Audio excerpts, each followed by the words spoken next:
Sayreville Board of Education is now called to order. Order, please. In accordance with Chapter 231 PL Law 1975, this public meeting of the Sayreville Board of Education has been established by sending a copy of the public meeting notice to the Home News Tribune and the Star Ledger. In addition, copies of the announcement of this meeting have been sent to the Borough Clerk, and a copy of the notice of the meeting has also been posted on the bulletin board outside the office of the Secretary of the Board. Please rise for the pledge to the flag. I pledge Allegiance to the flag of the United States of America and to the republic for which it stands, one nation, under God, indivisible, with liberty and justice for all. Ms. Hill, roll call, please. Mr. Callahan? Mrs. Chudkowski? Mr. Fernandez? Here. Mrs. Hernandez? Here. Mrs. Maldonado? Mrs. Napolitano? Here. Mrs. Pabon? Here. Mr. Smith? Here. Mrs. Bloom? Here. Okay, we now need a motion to go into executive session. So moved. Second. So I have Allison and Jeff. Okay. Whereas Section 8 of the Open Public Meetings Act, Chapter 231, Public Law 1975 permits the exclusion of the public from a meeting in certain circumstances. And whereas this public body is of the opinion that such circumstances presently exist. Now therefore be it resolved by the Board of Education of the Borough of Sayreville, County of Middlesex, State of New Jersey, as follows. The public shall be excluded from discussion of and action upon the hereinafter specified subject matters. The general nature of the subject matter to be discussed is as follows. Personnel, including but not limited to agenda items, a student matter, and matters falling under attorney-client privilege. It is anticipated at this time that the above stated subject matters shall be made public at such time as the need for nondisclosure no longer exists. This resolution shall take effect immediately. Mr. Fernandez. Yes. Mrs. Hernandez. Yes.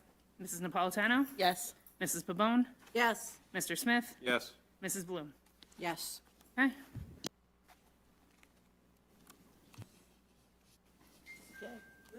Lucy. Oh. Okay, we're done. Did anybody go into the staff lounge? I did. Yes, it's a little warm.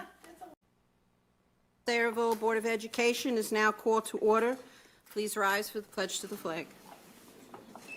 I pledge allegiance to the flag Of the United States of America and to the republic for which it stands, one nation, under God, indivisible, with liberty and justice for all. Please remain standing for a moment of silence. This is a tough one. This week we lost two of our Sayreville family members. Laura Massa, who was, at first, a cafeteria playground aide, a bus aide, and finally a bus driver. I've been informed that she had been in a serious accident back in February and has finally succumbed to her injuries.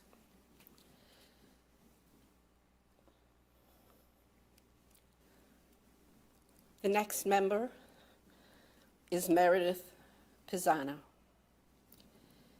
Meredith was a young teacher who served in this district her entire career for 22 years. She fought a brave battle against breast cancer, but unfortunately she did not win.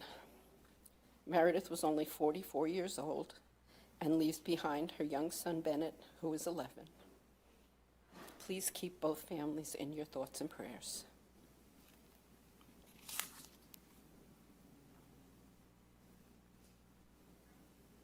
Thank you.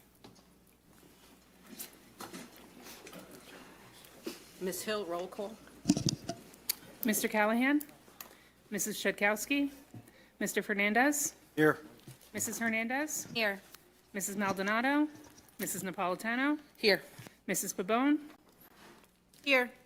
Mr. Smith? Here. Mrs. Bloom? Here. Ms. Hill, can you summarize executive session, please? Yes, the board discussed personnel, including but not limited to agenda items, student matters, and matters falling under attorney-client privilege. Okay. Any correspondence, Ms. Hill? Yes, the board received an invitation to the Sayreville Borough September 11th Memorial Service. They also received 2 thank you letters from students and a letter from a president on various topics. Thank you. We now need a motion to approve the minutes of the last meeting. So moved. Second. Okay, Mr. Fernandez. Yes. Mrs. Hernandez. Yes. Mrs. Napolitano. Yes. Pabon. Yes. Mr. Smith. Yes. Mrs. Bloom. Yes. Okay. Okay. Unfortunately, our young representatives are not with us over the summer, but that's fine. They'll be back again when school starts.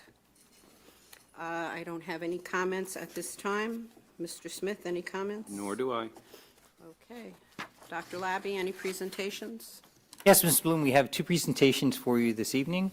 We're going to begin with Ms. Grossman, who's going to present to you some of our 2024-2025 student assessment performance results. I believe we're going to focus today on the New Jersey Graduation Performance Assessment, also the WIDA Access Assessment, and the Advanced Placement Testing results. Ms. Grossman? Sorry, forgot to turn the mic on. All right. Good evening, board members and general public. It is my pleasure to present our proficiency assessment for the 24-25 school year.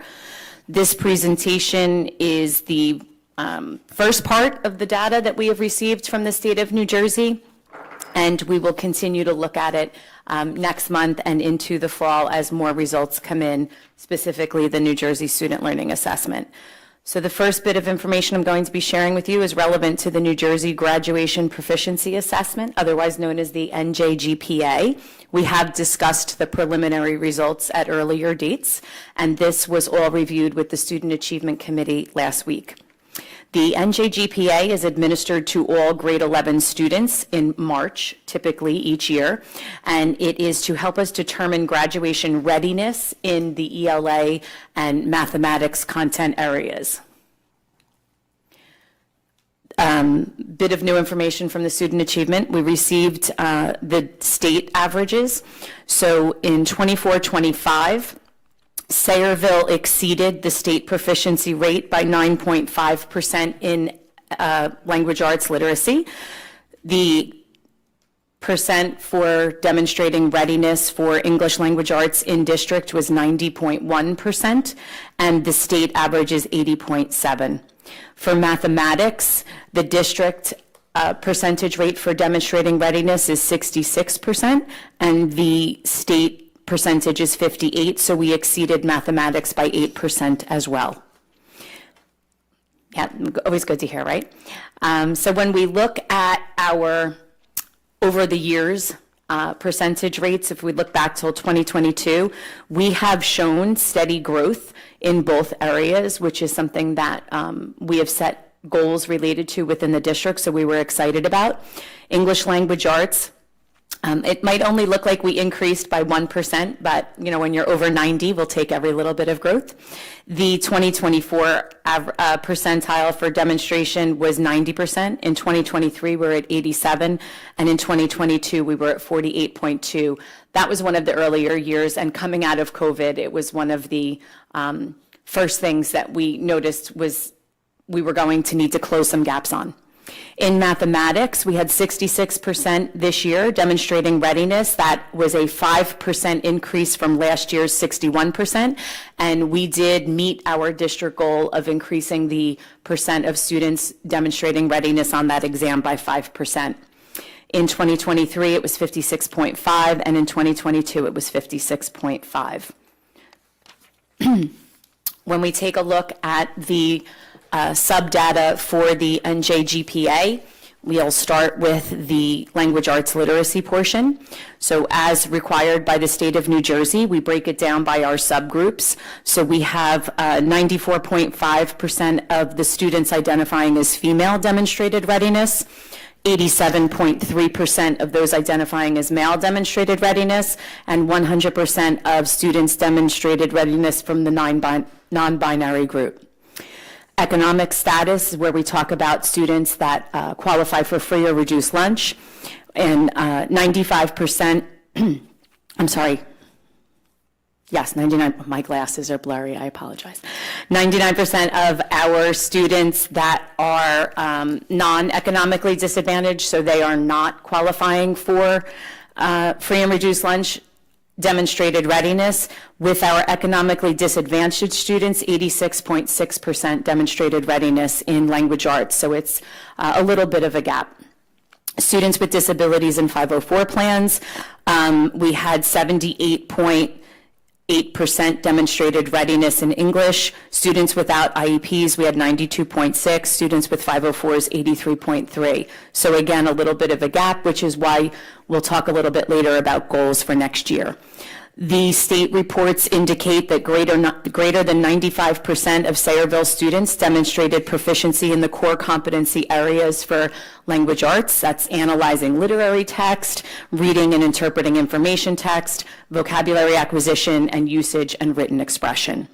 When we break down by our race and ethnicity groups as required by the state of New Jersey, we can see that different groups have different percentages of readiness.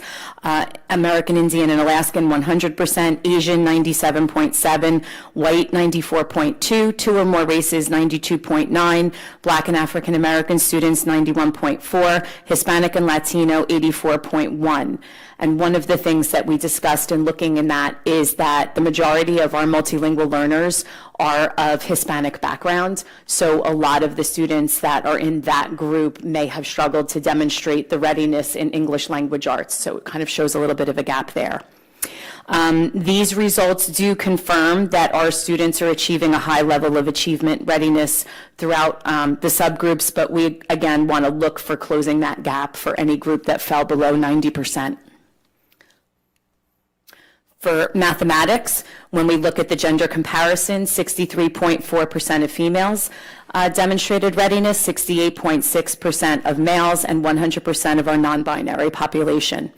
Economic status, we have economically disadvantaged students demonstrating 56.4 readiness, and our non-economically disadvantaged students 74.8. So that's a significant gap that we're looking to address in the next school year. Students with disabilities, those with IEPs, 25.5% demonstrated graduation readiness, and students with 504 plans, we had 41.7 of those students demonstrate readiness. Multilingual learners, we had 27.3 demonstrate readiness for mathematics. And we look again at our subgroup information on the right-hand side of this slide. American Indian or Alaskan, 66.7, Asian, 84.9, white, 77, two or more races, 50, African American and Black, 58%, Hispanic, 49.2%. So while we do recognize the growth, we know that mathematics is another area where we are focusing on. But when we look at the state average, which falls below ours, it seems to be a statewide difficulty in all forms of standardized assessment related to mathematics. So when we look at the gap for special education being a 40% gap and ESL for 38.7, those were areas in meeting with Dr. Mala Maharana earlier this week that we identified as being groups that we're looking to support.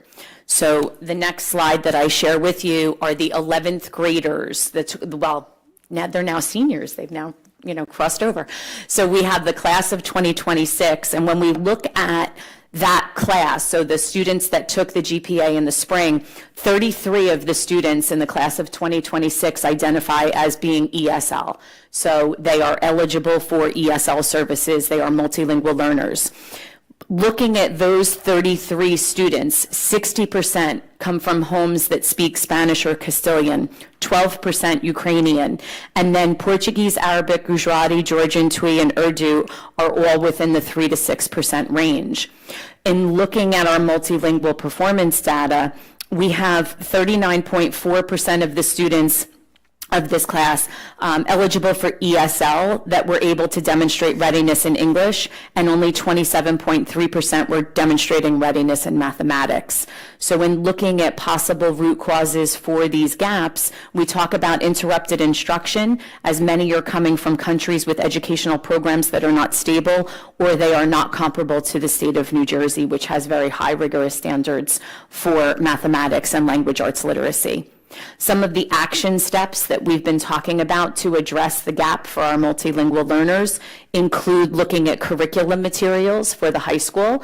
Our program is a broad program that looks at reading comprehension built in with acquiring some core knowledge, specifically science and social studies.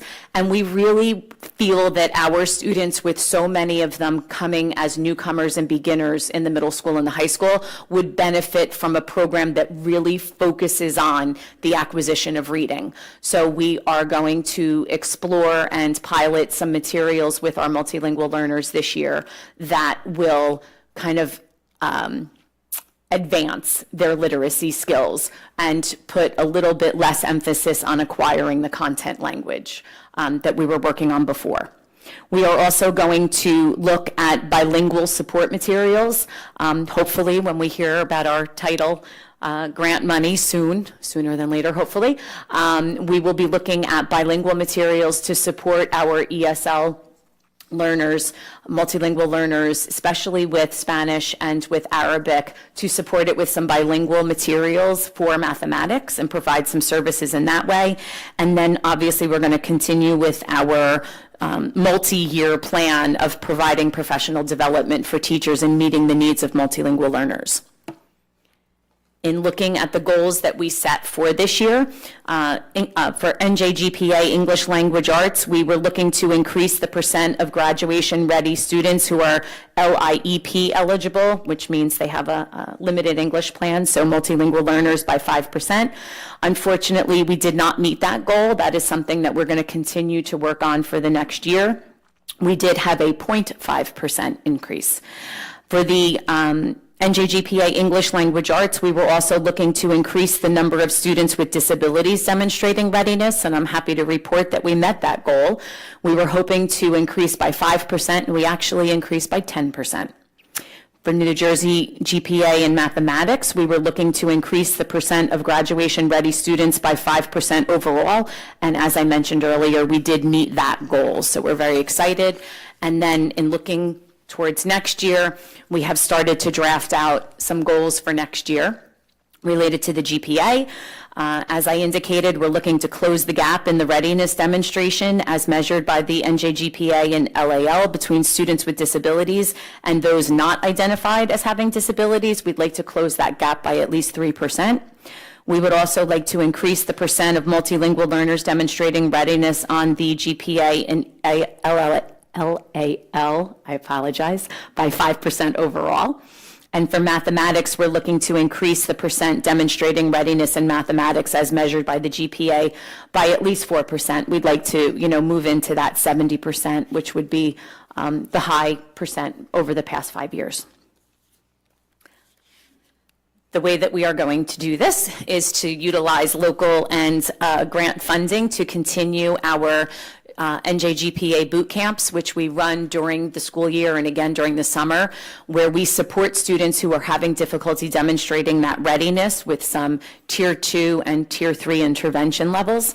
We are also going to make sure that we are analyzing the data with the grade 11 teachers in math and in language arts departments so that we can identify possible Tier 1 interventions as well as any changes that we might need to the curriculum, in particular to the algebra curriculum. We are going to continue to provide Tier 2 support, which means outside of the classroom, be it outside, after school, before school, over the summer, for those students that we identify in the 25-26 year as needing support. So we're going to look at the 44% that did not demonstrate readiness in mathematics, and we're looking at the 9% that did not demonstrate readiness in English. And we've actually started that already. We had NJGPA boot camp that was run over the summer. We had high school teachers, the kids came in over the summer so that they could really prepare. In addition to the GPA for graduation readiness, we have pathway exams. So there are alternate pathways to demonstrate that readiness. So we have students that are going to be taking the Accuplacer within the next couple of weeks to be able to demonstrate readiness with an alternate assessment. We are going to provide Tier 3 support for identified students, and we are going to look for curriculum resources, as I mentioned before, to support multilingual learners and students with disabilities. Do we have any questions on NJGPA? I don't have a question, but I do have a comment. I know that Eloy, me, and Allison, we ran for the board after COVID, like, COVID, didn't see the effects of COVID yet, like being out of school and all that. So we Turn your mic on, Eileen. 42%, so that's really, we increased by 42%, so that's really, really good. Because, Thank you. And that's one thing that the people running for the board, like the new people, Katiana, Carrie, and Lady, and I think the new people as well that are running, are talking about closing that gap. But I think we're doing it, so very good job. Thank you. I think that the supervisors as well deserve a lot of the credit too. So Mrs. Susan Caprero and Dr. Mala Maharana have really worked collaboratively together, and then also with Audrey Burns and I, so that we can look at, what about our program needs improving? Is it something that's related to the curriculum? Is it something related to the resources? Do we need to support the students outside the classroom? Do we need to take a look at materials that are better aligned? Standardized testing is tricky, 32 years later in education, and state testing is one of those things where supporting students to demonstrate what they know on a state test is a skill within itself. So they've really worked really hard to support the students, and I'm really proud of what we've done. But we have room to grow and more places to grow, although I was a little proud to see the 91% for English, because that holds a place in my heart. That 91%, congratulations to you, your supervisors, teachers. That's amazing. That's Yeah. fantastic.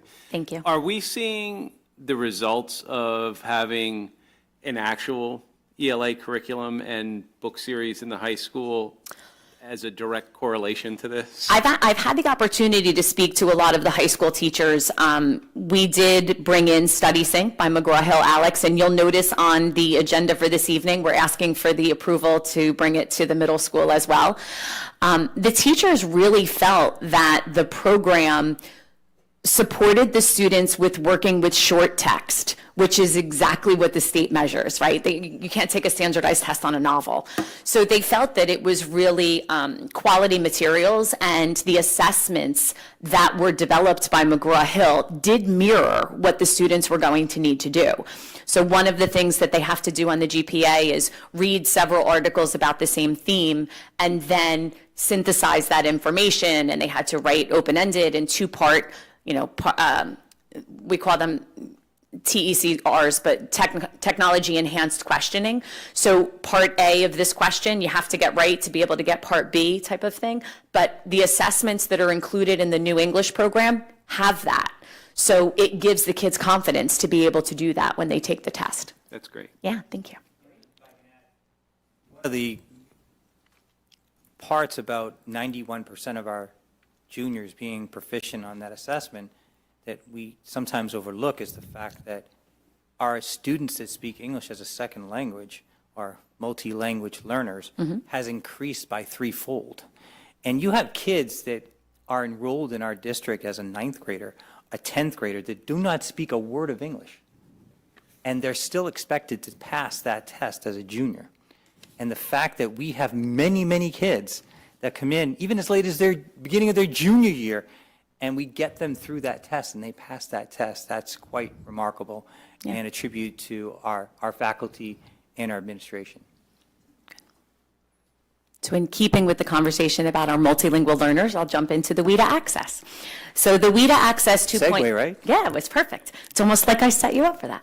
WIDA Access 2.0 is administered annually to all students who are identified as multilingual learners, and It's given in the spring. It is a 4-part assessment, and having looked at that test as well as the NJSLA test for grades 3 through 8, I will tell you that the WIDA Access is a very challenging assessment. We measure speaking, reading, writing, and listening. And as Dr. Labby indicated, if a student lands at Newark Airport from the Ukraine on Thursday and starts school on Monday, and we are in the middle of WIDA testing, they have to take the test. So students of all levels of acquisition are mandated to take this test. Overall, looking at our ESL, I keep forgetting to click, I'm sorry. We had 362 students completing the WIDA Access test in the spring of 2025. As Dr. Labby indicated, threefold. When I came here, there were 86 ESL students in the district in 2016. We have 362 this year. Our ESL population at a glance, we have 24 different languages spoken by our ESL students in grades K through 12. Over 50% of our ESL students, multilingual learners, speak Spanish. The other languages with the most speakers in districts, Portuguese, Arabic, Ukrainian, and Urdu. 6% of our ESL students have been identified as students with disabilities or in need of 504. So we are seeing an increase in students that are coming in as multilingual learners that also have other identified needs. When we look at the demographics for our multilingual learners, 54% of our ESL students identified as Hispanic or Latino, 42% of our ESL students identify as white non-Hispanic. So if you think about Ukrainian and Portuguese, European countries, European-based countries being our other top languages, they are identifying as white, not Hispanic. 21% identify as Black, African American, 14% of ESL students identify as being Asian, 2% of them identified as Pacific Islander Hawaiian. 54% of our ESL students are male, 46% of our ESL students identified as being female. So we represent a large amount of the world space. We come from every country and continent. For the performance data for the WIDA Access exam, 22 students met the required composite cut score of a 4.5 to demonstrate proficiency. What that number also represents for school districts is we can exit them from ESL once they achieve that 4.5. I hate to say that, we drop them, they're no longer eligible. The fact of the matter is we can continue to provide services, but that 4.5 is the score where the state says they are just about at grade level for English acquisition. We do continue to monitor them after that. So those 22 students represented 6% of the students that took the exam this year.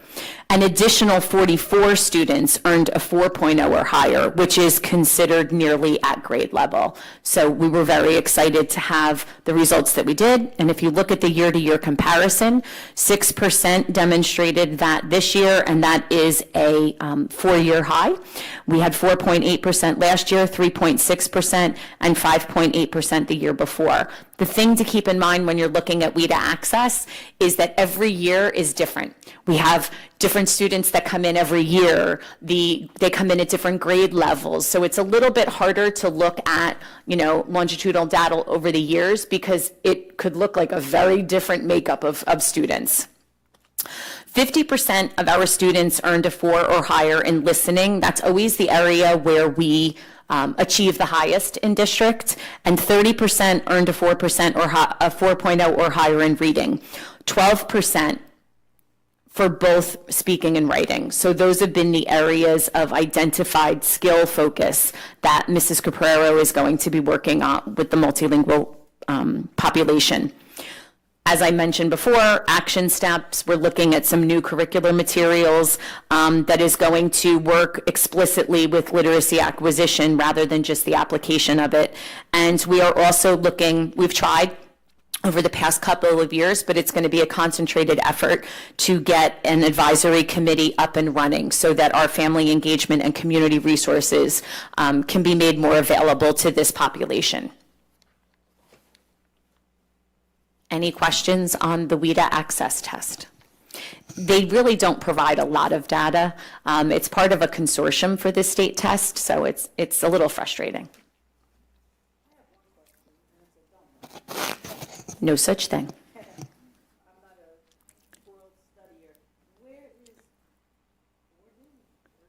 Urdu. So Urdu is one of our Eastern Asian languages from the Indian-Pakistan area. I had to look it up. No, it was not. Any other questions? All right. Moving on, we'll take a look at our advanced placement exams. 434 AP exams were taken by the bombers at Sayreville War Memorial High School. 10th, 11th, and 12th graders take the test in May. Our average score for all of our exams combined is a 3.4. 5 is the highest. And passing for most colleges, when students are looking to have college credit earned for these scores, is usually a 3 or higher. Bragging moment, 5 courses that we offer at the high school achieved 100% passing rate. English literature and composition, 12th grade English, pre-calculus, U.S. history, American government and politics, and statistics. So we're very excited about that. When we look at our AP College Board year-to-year comparison, the chart that we show, we look at the 23-24 is in the middle column, and to the right we have 24-25. So if you want to take a quick look at that, I don't want to take too much more time reading to everybody, but the numbers that are in bold show an increase. So art history, we had an increase, a substantial increase of students. We had 73% over 52. Biology, 97% of students passed, as opposed to last year's 81. Computer science principles, we had 88% pass, as opposed to last year's 73. English lang and comp, and I'm almost positive, I'm confident in this data, but I think this is the first time that both English courses achieved above a 90%. It is not an easy exam. 93% for 11th grade English lang and comp, and 100% of English lit and comp, and I will tell you that hasn't happened in the 10 years that I've been here.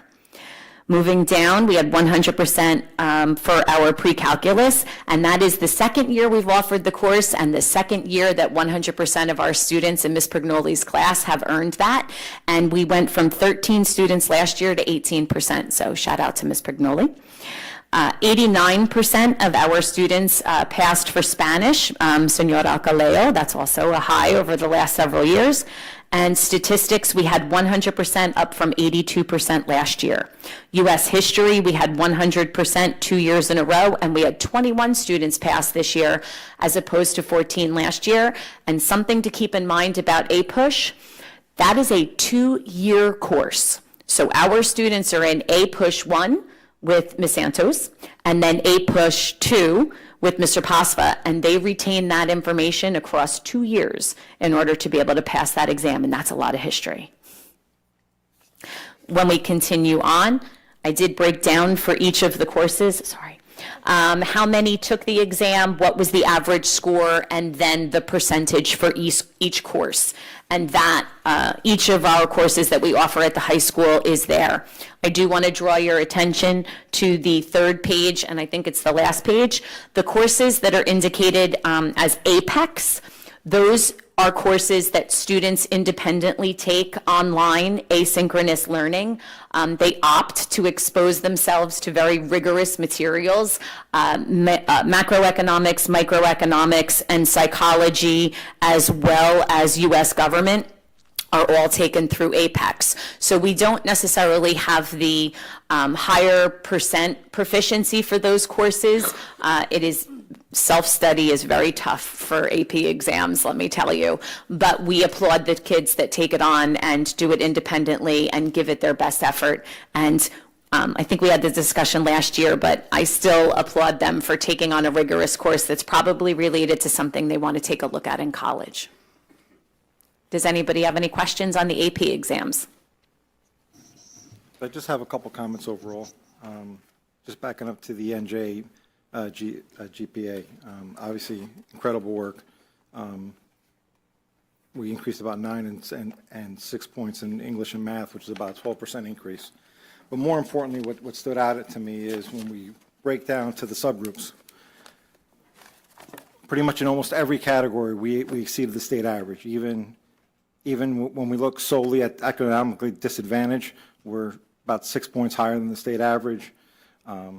Even our lowest Hispanic Latinos is about 5% increase over the state average. So in almost every single subcategory, we still exceed the state average. So that's something that's really, really stood out to me as note, and great job by everybody on that. I just have an anecdotal comment on AP. What I'm about to say, obviously, is not worth much, because it's just a little side note. Some of you know here, my daughter graduated 2 years ago, took many AP courses here, and she's currently at what some would call a junior Ivy League school. Reason I say that is not just because I'm a proud dad, I don't want to brag, because I do, but more importantly, because I want to frame what I'm about to say. So she's in a school where kids from all over the country are highly competitive and top-tier students. And one of the first things she said to me after her first year is that she was surprised how much better she was prepared for her biology and calculus courses than her peers that came from all over, even in that highly competitive environment. When she was here, she thought the courses were stupid, obviously, like most teenagers. But now that she's in college, she really appreciates it much more, and she sees how much further along she was than her peers. So obviously, that's not hard data. That's just a little anecdotal information, but I thought I would just share that. And we appreciate that, Mr. Fernandez, so much. And a little bit more anecdotal data. I don't know if the board recalls, I forwarded to you an email at the end of last school year from one of our students who had graduated and gone to college. And he was thanking me, and he asked me to thank you for allowing the students to pay for all of our students who are in our AP courses to take that test. Because of that, he went on to Rutgers and received credit for, I think, 15 credits. So credits for up to 5 classes because he passed those AP tests in high school. So those were 5 classes he did not have to take.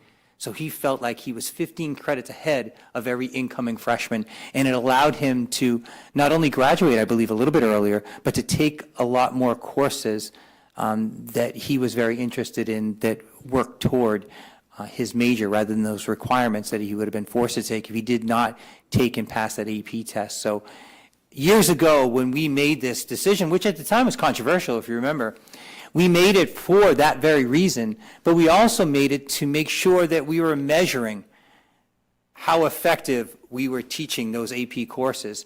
And to see our teachers continue to raise the bar, I mean, that's the kind of professionals that are teaching those classes. They're remarkable. They're extraordinary. They keep raising their own bar. They're like Michael Phelps. They break a record, they break that record.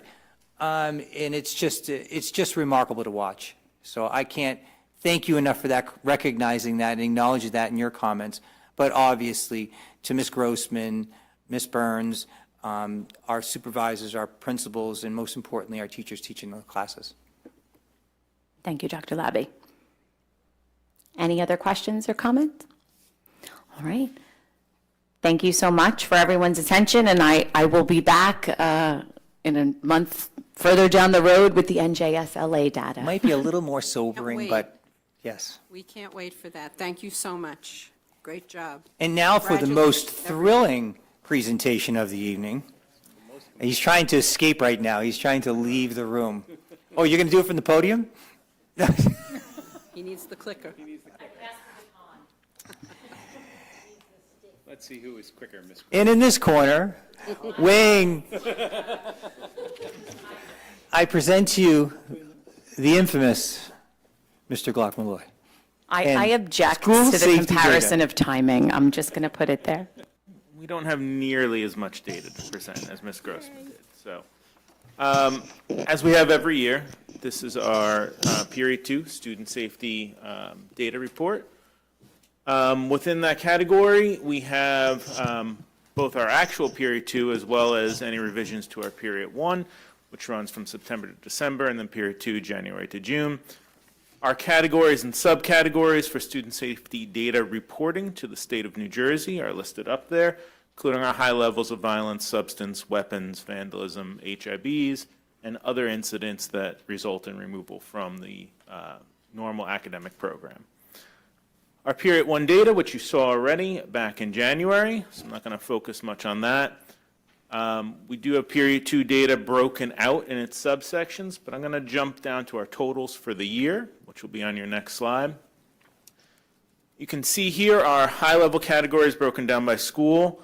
The larger numbers indicate the scores that our individual buildings had in those categories. The smaller number underneath indicates a year-over-year change from last year. Some points to highlight there, and a few more that I'll address when I look at some of the subcategories. But you can see a significant drop, particularly in some of our larger buildings like the middle school and the high school in specific areas. Middle school had an overall noticeable drop of 37 incidents in our violence category. Both the middle school and the high school dropped their other incidents by pretty substantial numbers this year. We did have some increases in some categories, particularly at the elementary levels. That's a little misleading, though. Diving down into the data with the principals, much of this increase was due to individual students that were experiencing specific crisis situations, and when staff intervened, in accordance with our appropriate training, it met the technical definition of assaults and other incidents of violence there. So those are not student-on-student cases in the elementary level in most situations. That is staff and student interactions when addressing crisis situations. So coming down and looking at the subgroup breakdown for our violence category, we saw the top level on the previous slide, but here, this is a little bit more telling. While the middle school had an overall drop in violence, the high school went up a little bit, but the subgroup categories tell a little bit more of a story.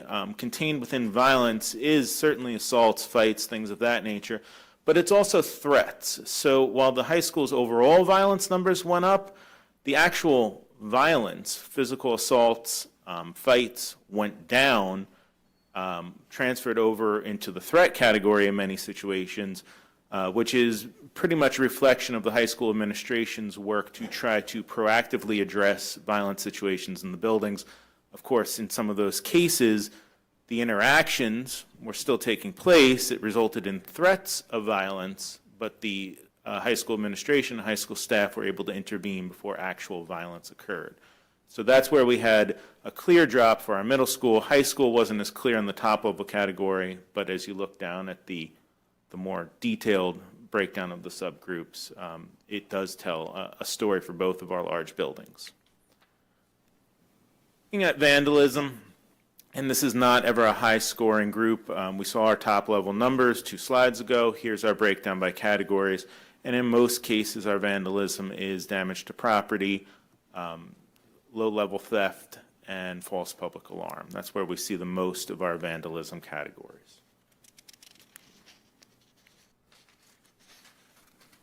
Coming down to our next slide, reporting period 1, our comparison year over year going back to 17-18. This data is data that you saw back in January. Period 2, our breakdown comparison back to 17-18. And then again, looking at our totals, you can see for district-wide in many areas, particularly in our other incidents relating to suspensions, we had significant drops this year over our last year. And in many of our categories, we see kind of that spread, which, although these are our overall district numbers, you can see from the subgroup breakdowns that I'd shown in the last couple slides where we truly do have a real reflection of how we have addressed some of the key components of disciplinary infractions. It doesn't always result in a total drop in numbers, but it results in a drop of those critical violent incidents relating to suspensions. Moving out of our discipline data into our HIB training and program data, Again, these are required by the state of New Jersey for us to report what trainings and programs we have initiated in our schools for both reporting period 1 and 2 in the area of harassment, intimidation, and bullying. On this slide, you can see some of our examples provided by the state of New Jersey. And diving down into our next couple slides, you see the breakdown by school for reporting period 1, 2, and our totals. In many cases, you will see that our schools front load a lot of the trainings in the beginning of the year, which is common. That's when we do a lot of our introductory, a lot of our new teacher trainings, new staff trainings. So it's very common for us to see in reporting period 1 higher numbers than in reporting period 2. But overall, you can see throughout the course going back to 17, 18, although the numbers vary a little bit, sometimes between trainings and programs, our totals have remained fairly consistent, and we've increased in our overall trainings and programs as we've moved through the years. Sometimes the variation between trainings and programs are simply we did roll out a training that became a program. So that is often another reason where you may see ebbs and flows between trainings and programs.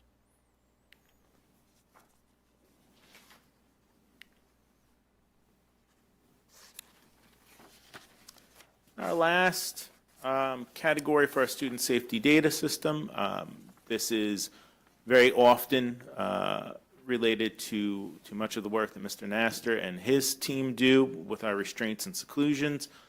This is a relatively new reporting requirement still, again, broken down into period 1 or 2. In Sayreville, we do not do seclusions. So for us, although seclusions are reported criteria, it is restraints. This is specific to our special education population. This is not general education. And this is, again, often in response to students that may be harming themselves, maybe having a crisis situation, and restraints are aligned with our formalized training within the district. You can see here our reporting period 1 data, our period 2 data, and then our overall comparison. Again, we do not have back to 17, 18, as this is a relatively new reporting requirement. But you can see that while our numbers are a little higher than last year, they're significantly lower than the first year in reporting. And that often ebbs and flows based on individual students and the needs of those students throughout the course of their school year. And on our final slide, we have our totals for restraints and seclusions for each of our individual buildings.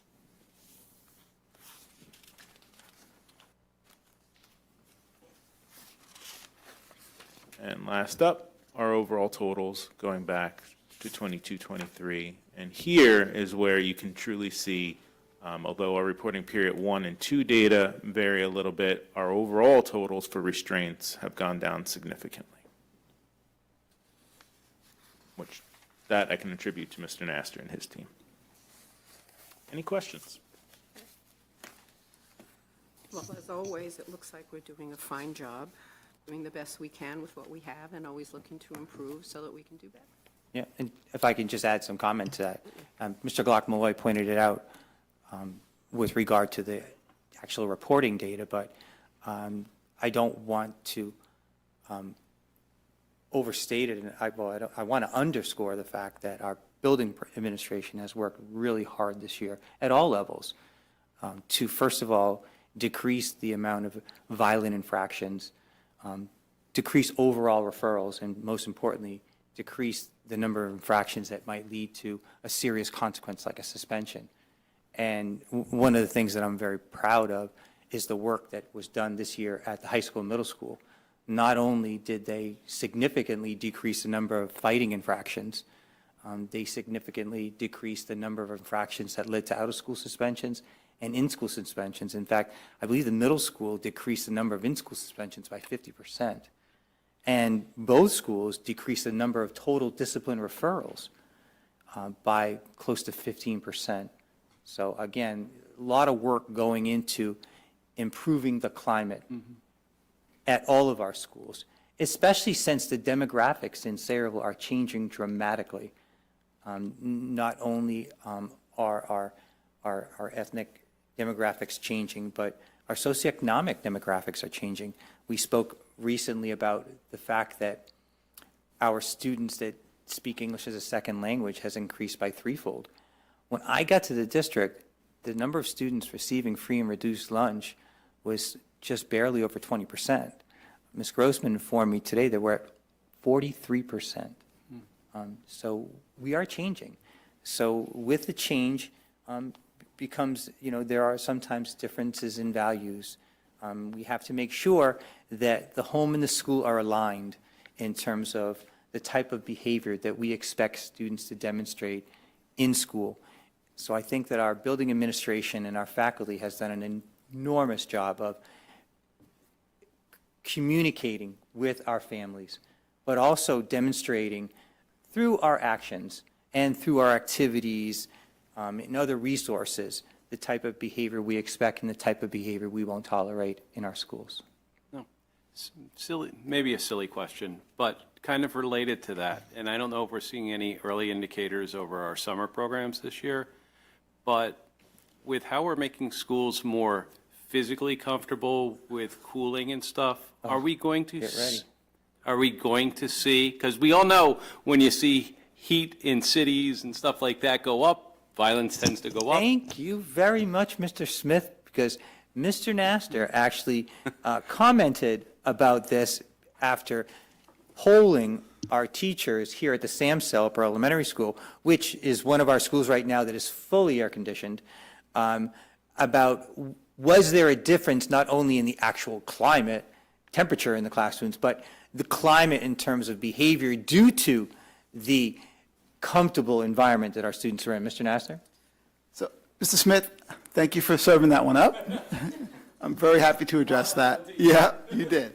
So Camp Excel is often the test case in this district because we start on July 1st or thereabouts for most of our programming that we start up for the year.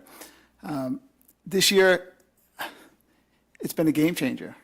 The staff are at peace physically. The children are at peace physically and emotionally. We've seen very little behaviors, even from our students with developmental disabilities who can't necessarily control them. Everybody seems to be very, very peaceful this year and engaged and on task. I think we have to attribute that to not only our superintendent's vision to seal our buildings before pumping cold air into them, but to this board's support over the last few years for going out for the referendum and getting it done. So I think at the end of the day, you will see Ms. Grossman, Ms. Burns, my scores go up district-wide because of the environment and climate. That's great. And behavior go down. Well, and to add to that, the students, in the past, I've been working with it for 3 summers. I always had students that would withdraw from the program because it was uncomfortable, it was hot.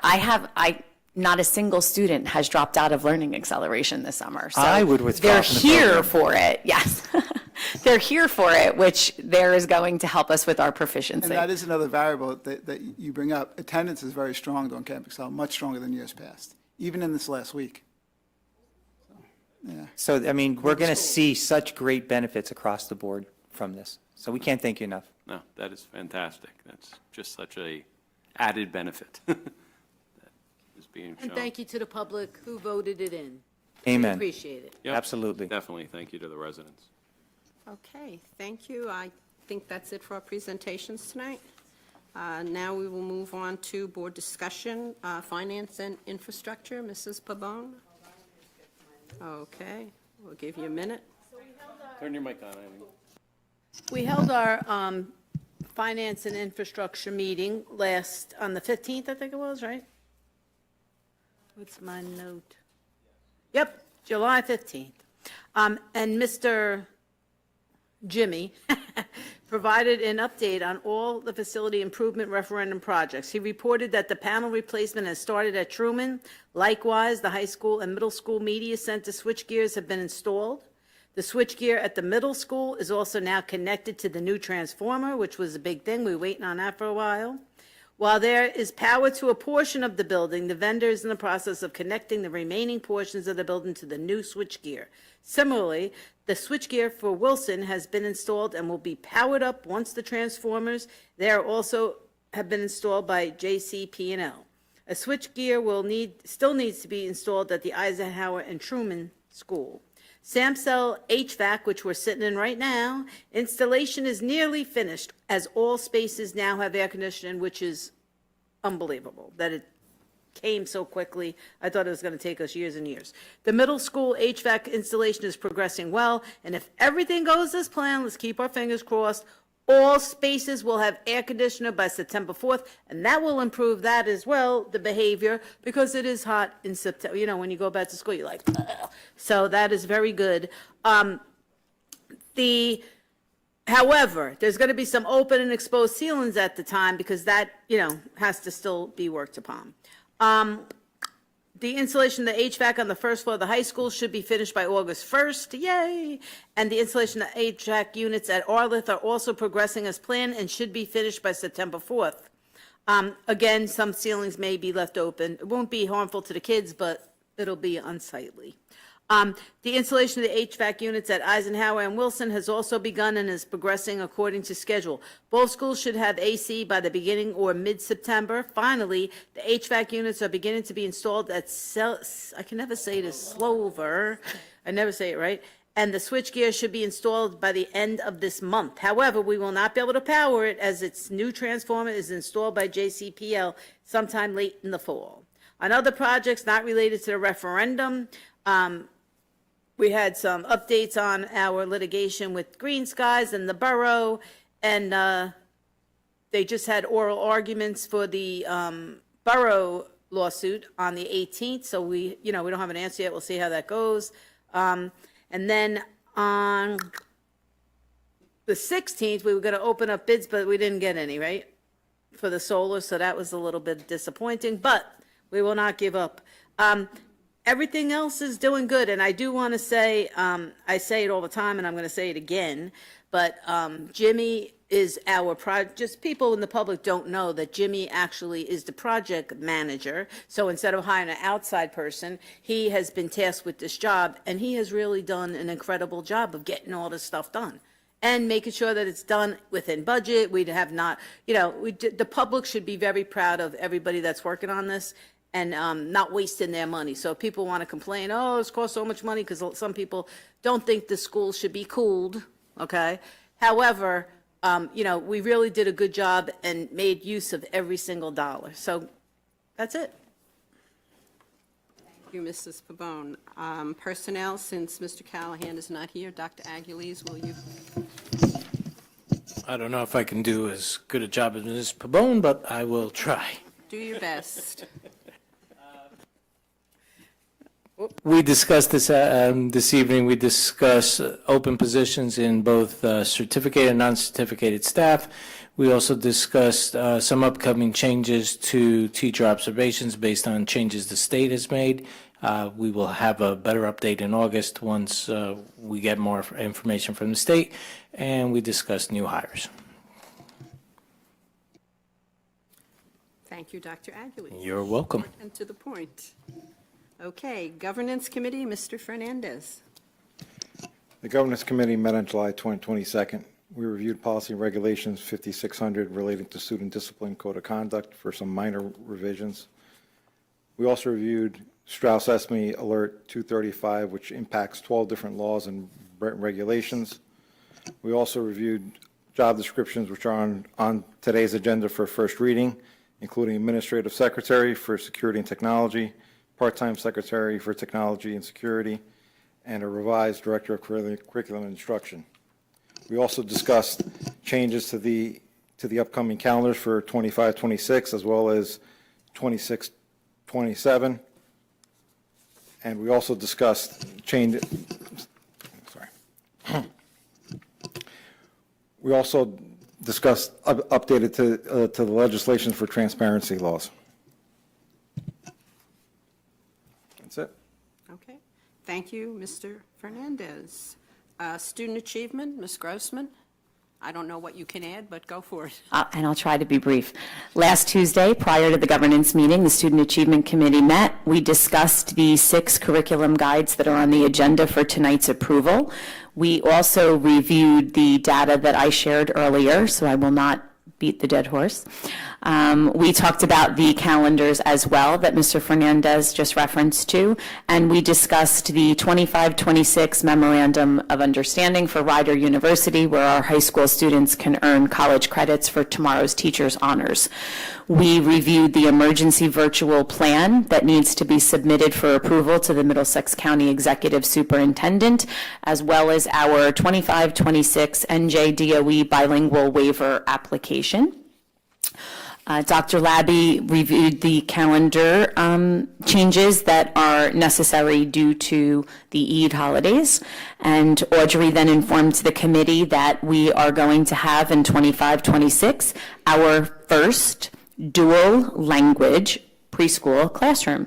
So we are going to have a bilingual English and Spanish pre-K program at Project Before at Cheesequake. Thank you.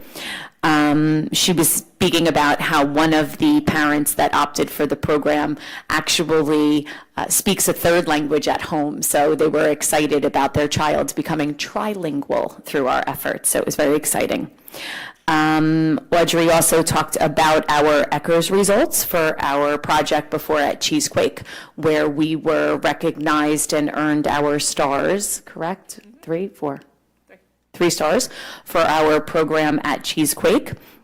And then Bridget Burt spoke about several of grants updates, specifically the Perkins Grant, the Community-Oriented Policing Services, otherwise known as the COPS Grant, the Climate Change Grant, and then she elaborated on professional development, summer learning that's going on right now for staff, and the new staff orientation, which will take place during the week of August 25th. The next meeting is August 19th. Did I get it, Ms. Hernandez? All right, good. Thank you, Ms. Grossman. Can I make a comment just Go right before ahead. we go on?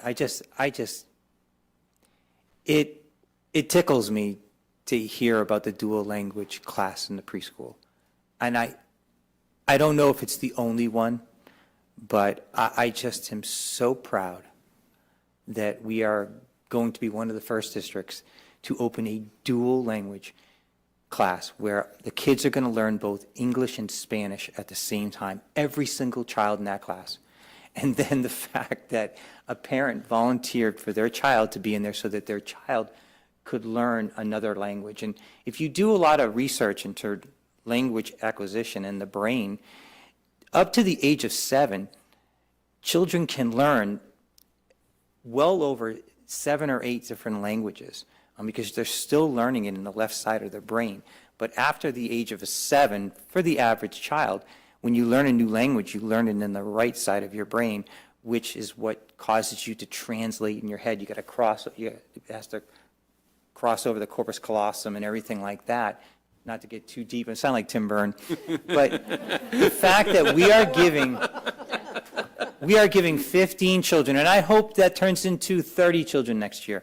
15 children the opportunity to learn 2 languages before that their brain, again, learns language on the other side of their brain, I just think is remarkable. And again, I don't know if tickles me is the right word, but We're very I'm excited. so proud. We sent out a survey to the parents at Cheesequake, and within one day, we had about 46 responses of parents that were interested. So we could only take 15.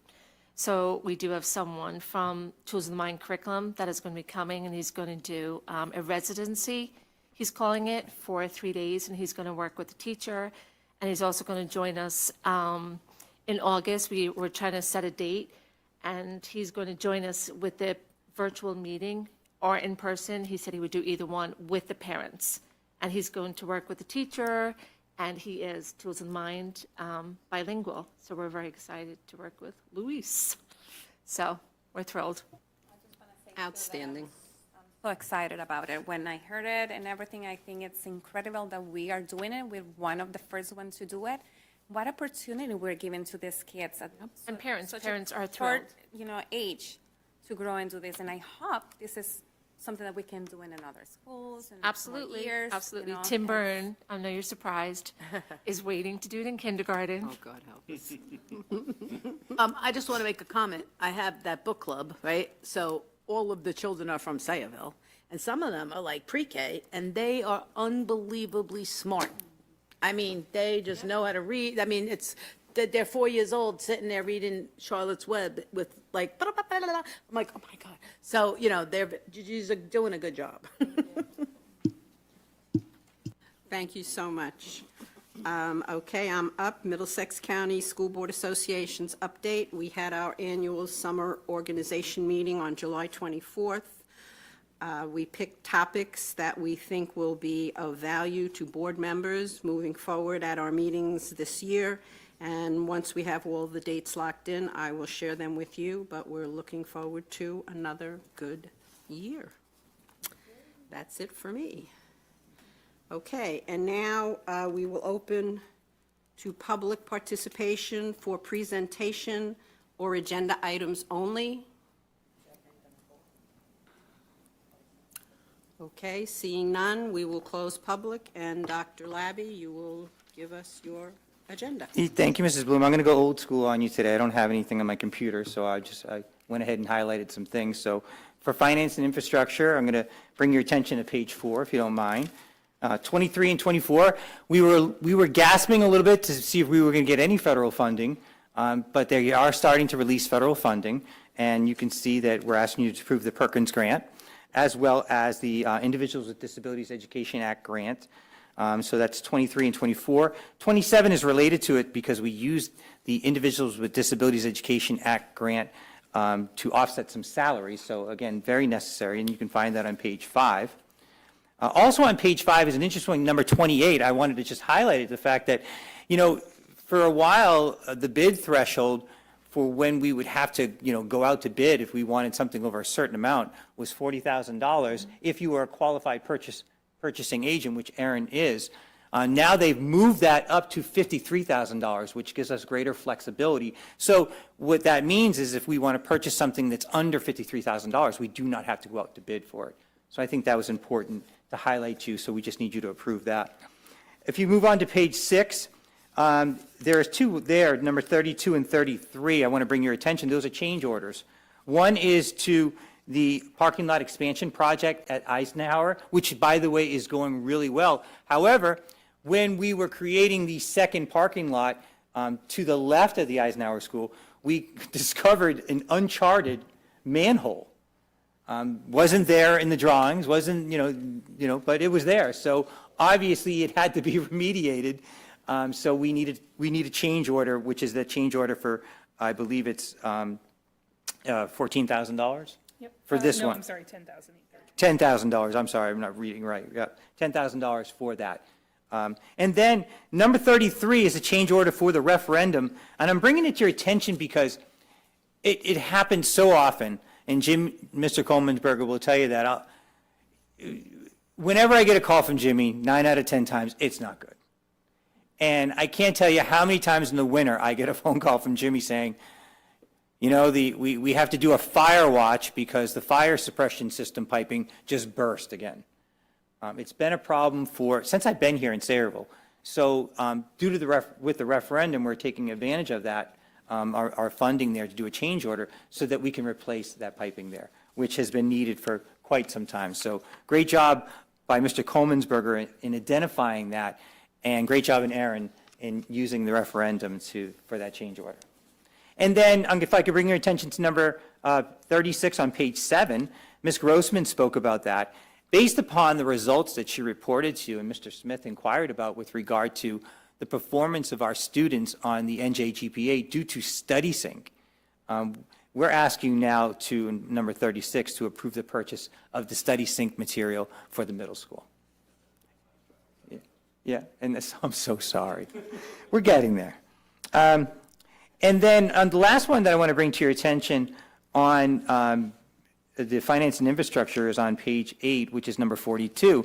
And if you might recall during our budget process, but also during all of our student achievement meetings, Ms. Grossman and Ms. Burt talked about the focus grant that they applied for, and that would be for our literacy screener. So again, we're always trying to take advantage of any type of funding that we can get from the DOE. And again, I give credit to Ms. Burt, Ms. Burns, and Ms. Grossman. They're quite aggressive in finding these grants and going after that money. Aggressive in a nice way. They are, and I'd even say tenacious. And they did. They found this money and were able to buy our literacy screener, which, by the way, is an NJDOE requirement through grant funding. So kudos to them in that. And that would be, we're going to be using the Dibbles, which is an old school literacy screener. Been around for a long time. I don't know, Ms. Grossman, you want to add to that? No, it is an updated version, though. So it's Dibbles 8 through Amplify's M-Class, so it's a digitalized, so it is a little bit more advanced than the one I used back when I rode the dinosaur to work, but, you know. It's old school. Any questions on those items or anything else on finance and infrastructure?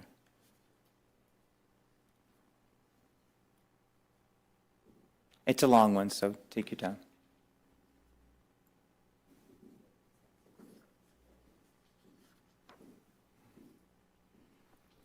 Okay.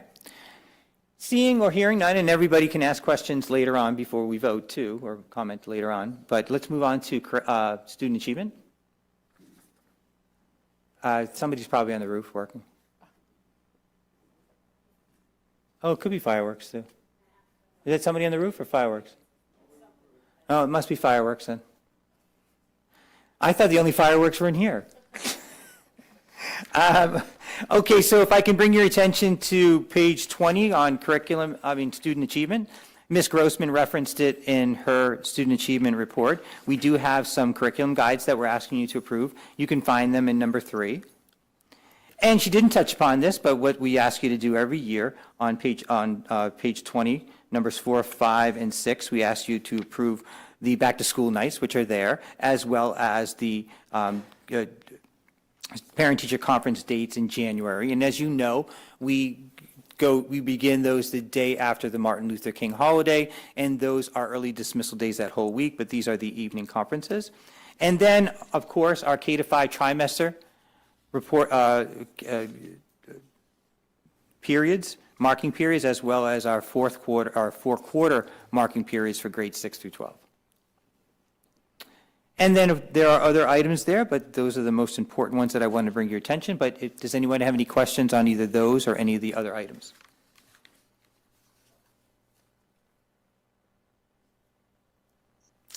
All right, hearing and seeing none. So if I can bring your attention now to page 25 of the agenda. And again, Mr. Fernandez did a great job of reporting this. Number 3, we're asking you to approve the revised Regulation 5600, that's a student discipline code of conduct. And there was only a minor change, and that was, I believe, at the Samsell Upper Elementary School.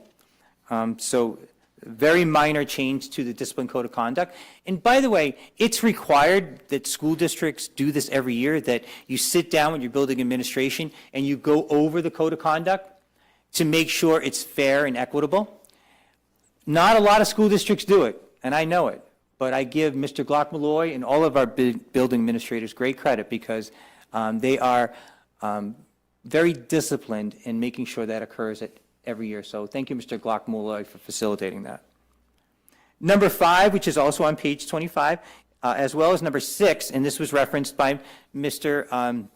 Fernandez as well as Ms. Grossman, we are asking you to approve revisions to both the 25-26 and 26-27 calendar, just because we rely greatly on the Sayreville Muslim Association as being our resource for the Eid holidays. And the Eid holidays can be a little bit confusing because they're not exact dates. They rely heavily upon the lunar calendar. And we had a little bit of a problem this year with it. But again, the most important thing is we try to get the correct dates on the calendar, and then hopefully when the lunar calendar is illuminated, we're able to determine the exact date. So in this particular case, what we're just doing on the 25-26 calendar is putting an asterisk on both of those dates. I think it's a March date and a May date, saying it's subject to change based upon the lunar calendar. All right? But in both cases, if the date were to change, it's just another day. It's not adding a holiday or taking away a holiday. And number 6 on the 2026-2027 calendar, we did have the date incorrect, and we thank the Muslim Association for pointing that out to us. So Eid al-Fitr is actually on March 10th, actually March 9th and not March 10th, the way it was in the previously approved calendar. But we also put the subject to change asterisk and notation on those calendars too. And then finally, number 8 on page 26 within the governance portion, as Mr. Fernandez mentioned earlier, we have several job descriptions that we're asking to change. Most of them are minor changes to the job descriptions, but one is really important. It's the part-time secretary for technology and security. We need you to approve that so that we can go ahead and post that position. Any questions on those items or anything else I did not mention in my report from governance? All right. Hearing and seeing none. And then for personnel, again, we have so many agenda items, I can't possibly go through all of them, but I will bring your attention. Let's go right to page 32. So numbers 14 through 16, naturally, especially in the summer, we're asking you to appoint new certificated, non-certificated staff. You can also find some more on pages 45 and 46. And then, of course, we're asking you to approve some transfers. And you can find them beginning on page 34 of the agenda, 17 through 21, as well as 47 and 48 on the addendum. And a lot of those transfers are transfers that don't necessarily need to be approved by you, but we ask you to approve them just so it helps us better track where some of our teachers are going.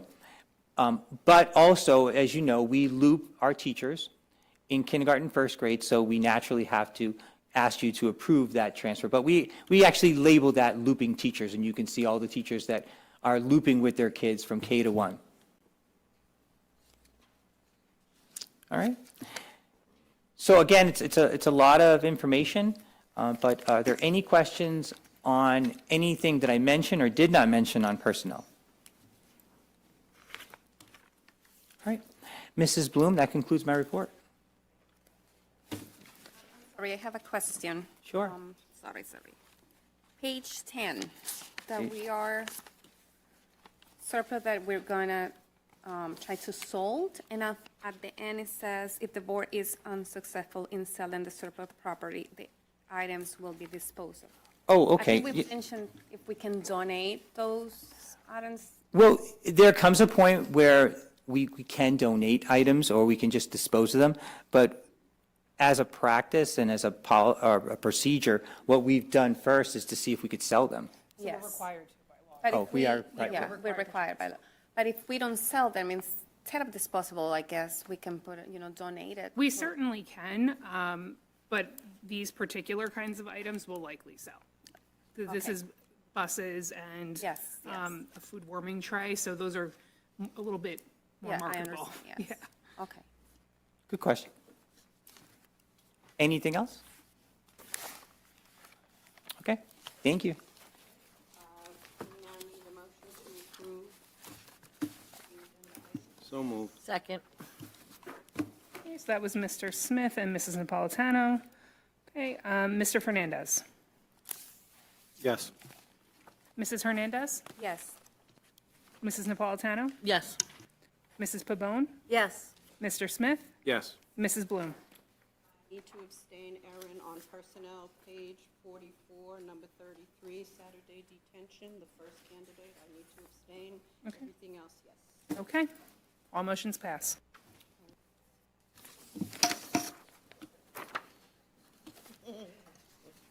You couldn't hear me. Okay, we will now open to public for any items. I will remind you that our time is 30 minutes. Each speaker is allowed 3 minutes. If you are from Sayreville, a local resident, we would like you to speak first.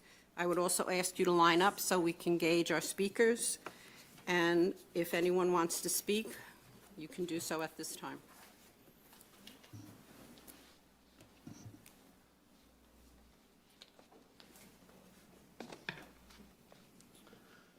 Hello, my name is Christian Mercado. I'm a Sayreville resident. I'm here tonight to bring attention to an issue that's directly affected my family, and that could affect others in the future if it's not addressed. And it's one that I will certainly be following up on with the Board of Ed. My children do not attend Sayreville public schools, Instead, they attend a private school. As you know, New Jersey families with children in private schools who qualify for busing are entitled to a $1,000 stipend per child. I have 2 children, therefore am entitled to a $2,000 stipend. Throughout the school year, I stayed in regular contact with my children's school regarding the forms needed to obtain the stipend. I completed and returned all documents they sent me, and they in turn sent them to the Sayreville School District. When the stipend didn't arrive in early July, I contacted the district and was told that a specific form was missing, but that form was never given to me. I never had the chance to complete it. I followed up about this on July 7th and on July 9th, and then I received no reply from the district for 12 days. When I finally heard back from the business administrator, I was told that the deadline had passed and that the fiscal year was closed out and that nothing could be done. Respectfully, that does not sound like an honest or a valid excuse. Districts amend fiscal years all the time. I've been in public education myself for 13 years. I've seen it happen. If you go back to the Sayreville minutes from July 2024, you will find amendments to the previous fiscal year. I was also cited guidance saying districts are not required to distribute funds after a missed deadline. So I asked the question plainly. I said, is the district unable to pay me my funds, or are they simply not required to? And that question went unanswered, and I think I know the reason why. I requested a phone call with the business office about my issue, and I was told there was nothing to discuss.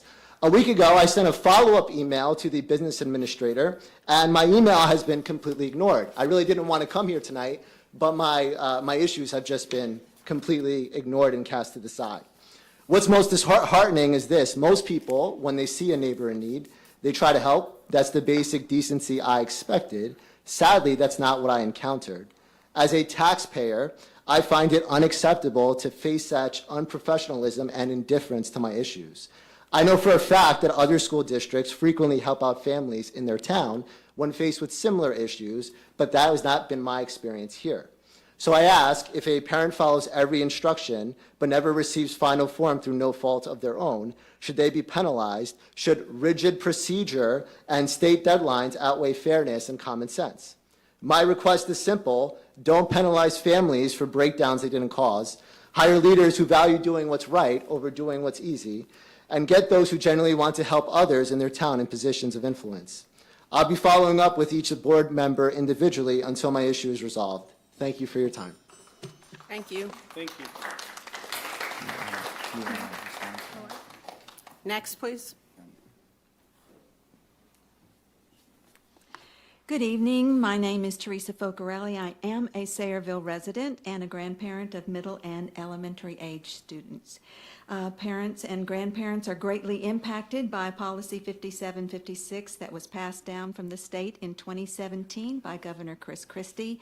The governor required that the state Department of Ed provide guidance to schools about policies involving transgender students. Now, 7 years later, we know that many school districts across the state have either accepted, rescinded, or amended this policy. There is no legal authority that requires a district to adopt the 2018 NJDOE 5756 policy guidance for school districts as written. Every district is, however, free to develop its own policy on this issue. We know that parents are the best advocates by nature for their children. Children are our responsibility, which every parent and child already knows. Every doctor, policeman, even the schools have agreed with this for decades. A child is not even allowed to take an aspirin without parental permission given to the school. It's deeply troubling when parents in New Jersey fear sending their children into schools that are not shaped by transparency and collaboration, but by the influence of those that do not recognize all of their constituency. Most voters have trust in their elected officials to represent them even when they're not present. Taking away a parent's right to know any information regarding the well-being of their child's personal and physical information is illegal and unethical. Any child in crisis does require an urgent need for support, and that support must include their parents and their family. We ask you to please reconsider your stand and feelings with Policy 5756. We ask that you would rescind it and please allow all and any of Sayreville's policies to be tailored by parental involvement. Thank you.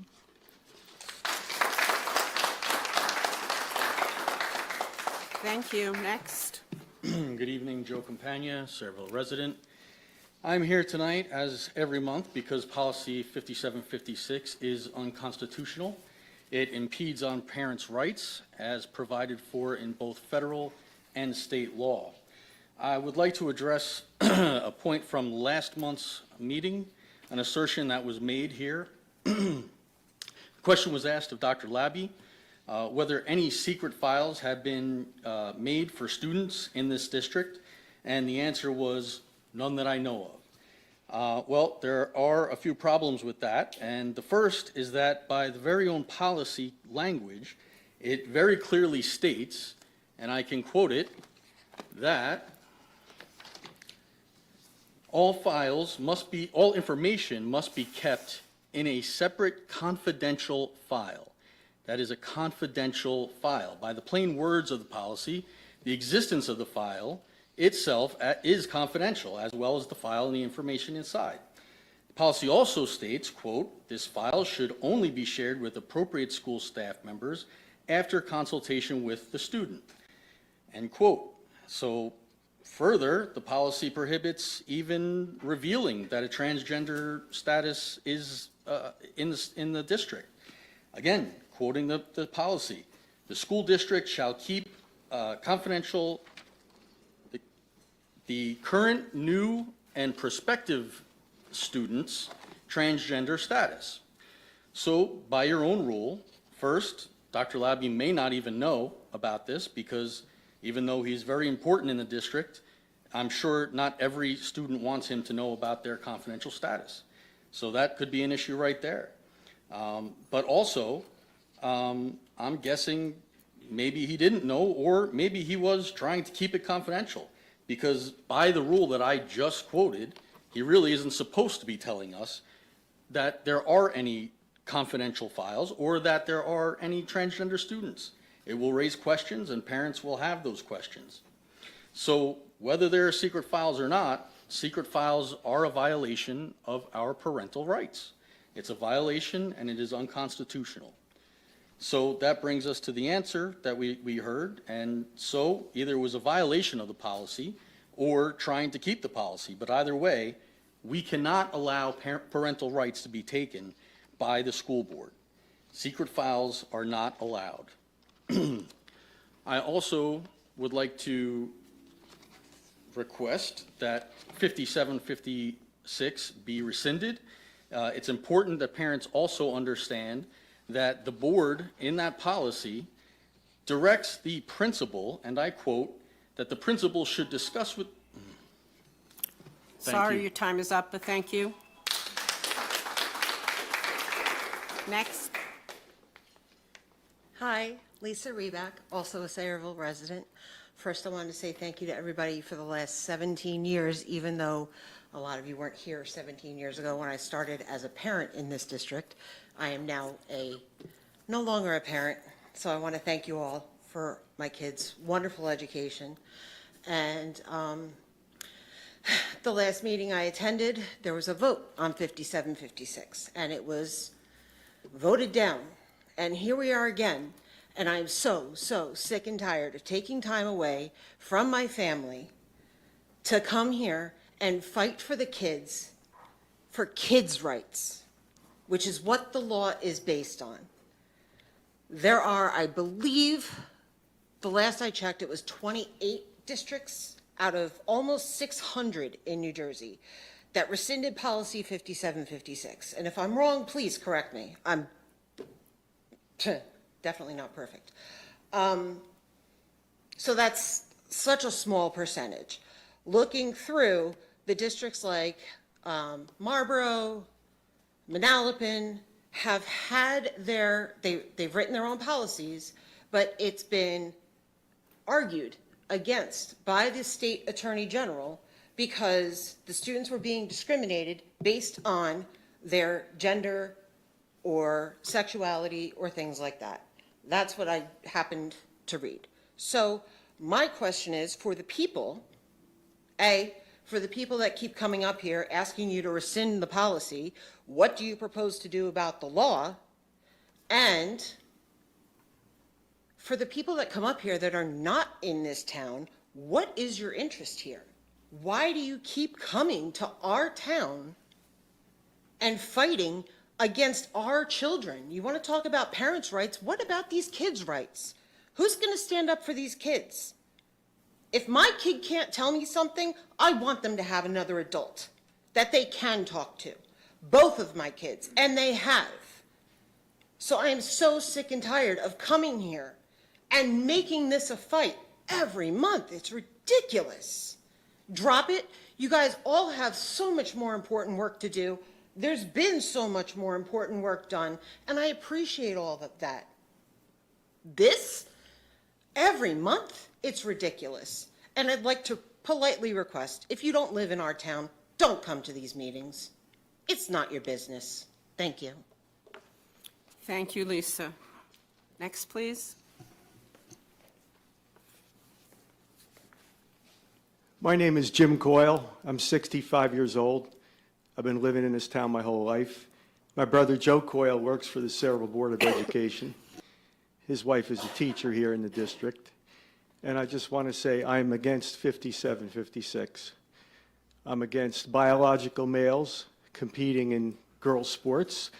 I'm against biological males being in girls' locker rooms. And I'm against keeping secrets from parents. It's not right. And that's all I have to say. Thank you. Next, please. Steve Fisher, resident of Sayreville. I'm here tonight. I want to congratulate Mr. Glock Malloy for the Code of Conduct. I think it's a very solid document. It covers all the things that a student could be in violation of. But I do have one question. I saw on all the categories where in some incidences there's a parent meeting asked for. I'm assuming that's face-to-face communication. There's another part where there's parent contact. I'm assuming that's a phone conversation. And then there's parent notification, which I guess is a letter, email, or text, or in in risk of giving my age, or a fax, which I don't think anyone does anymore. But there's also a column there, there's none, where there's no parental contact. Now, I was a teacher, so I know that even though it's not written, it doesn't mean the parent wasn't contacted or notified or called. In fact, under the legendary Mr. Gutkowski, who was an athletic director, vice principal in Sayreville, he used to always say, whenever I would have a meeting with him with a discipline problem, he would always say to me, or every single meeting would end with, should I call them or will you? All the time. And Mr. Naster, I see the smile on his face. I dealt with him as a guidance counselor, and we know that's what happens. They get notified. But I would like to see that in writing for any incident, whether it's meeting, notification, or contact. I think that the written word is very powerful. So when I looked at the Code of Conduct, I was looking for that, and I saw in certain areas it was missing. So whether it's a serious event or a first-timer or a habitual thing, I think it would be a good idea just to put that in the Code of Conduct. I would like to see that as a former teacher and a citizen, just to see that it's written there and not just assume that it was done. Okay, so thank you for your service, and have a good night, everyone. Thank you, Mr. Fisher. Anyone else?